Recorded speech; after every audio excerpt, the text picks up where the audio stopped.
ഇവനിൽ വിശ്വസിക്കുന്ന ഒരുവൻ പോലും നശിച്ചു പോകാതെ നിത്യജീവൻ പ്രാപിക്കുന്നതിന് വേണ്ടി തന്റെ ഏകജാതനെ നൽകാൻ തക്കവിധം ദൈവം ലോകത്തെ അത്രമാത്രം സ്നേഹിച്ചു.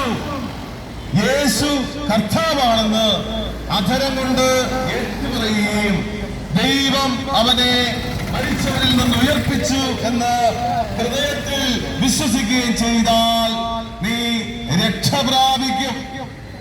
എന്റെ വചനം കേൾക്കുകയും എന്നെ അയച്ചവനിൽ വിശ്വസിക്കുകയും ചെയ്യുന്നവന് നിത്യ ജീവനുണ്ട്. ആത്മാവാണ് ജീവൻ നൽകുന്നത്, ശരീരം ഒന്നിനും ഉപകരിക്കുന്നില്ല. ഞാൻ നിങ്ങളോട് പറഞ്ഞ വചനം ആത്മാവും ജീവനുമാ.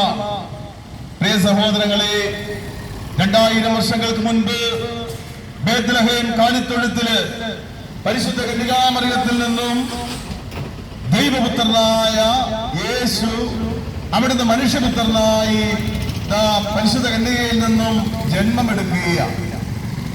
അന്ന് ആ ദേശത്തുണ്ടായിരുന്ന കുറെ ആക്ഷേയന്മാർക്ക് മുൻപില് സ്വർഗത്തിൽ നിന്നും കുറെ ദൂതന്മാർ ഇറങ്ങി പ്രത്യക്ഷപ്പെടുകയാണ്. അവരുദ്ഘോഷിക്കുകയാണ്, ഇതാ സകല ജനത്തിനും വേണ്ടിയുള്ള സന്തോഷത്തിന്റെ സദ്വാർത്ത, നിങ്ങൾക്കായി ഒരു രക്ഷകൻ കർത്താവായ ക്രിസ്തു ഇന്ന് ദാവീദിന്റെ പട്ടണത്തിൽ ജനിച്ചിരിക്കുന്നു. എന്താണ് മാലാഖമാർ ഉദ്ഘോഷിച്ചത്?